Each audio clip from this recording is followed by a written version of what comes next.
আজিৰ দিনটো বিশ্ব ওজন দিৱস। জীৱনৰ সুৰক্ষাৰ বাবে এই দিৱসটোৰ গুৰুত্ব অসীম। ওজন স্তৰ প্ৰথমে 1913 চনত বিজ্ঞানীসকলে আৱিষ্কাৰ কৰিছিল। 1988 চনত মন্ট্ৰিয়েল প্ৰট'কল স্বাক্ষৰিত হৈছিল। ওজন ৰক্ষা কৰিবলৈ বিশ্বৰ প্ৰথম বৈশ্বিক চুক্তি।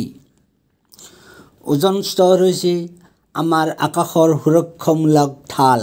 সূৰ্যৰ ক্ষতিকাৰক UV ৰশ্মিৰ পৰা মানুহ, প্ৰাণী আৰু উদ্ভিদ সকলোকে ৰক্ষা কৰে। কিন্তু অতিৰিক্ত ধোঁৱা, ক্ষতিকাৰক গেছ, প্লাষ্টিক প্ৰদূষণ আদিৰ ফলত এই স্তৰ পাতল হৈ আহিছে। ফলত চকুৰ কেন্সাৰ, চকুৰ ৰোগ আৰু জলবায়ু সংকট বৃদ্ধি পাইছে। আহক গছপুলি ৰোপণ কৰি প্ৰদূষণ হ্ৰাস কৰি আৰু পৰিৱেশ সংৰক্ষণ কৰি আমাৰ ওজন স্তৰক ৰক্ষা কৰোঁ। সুস্থ ওজন, সুৰক্ষিত ভৱিষ্যত।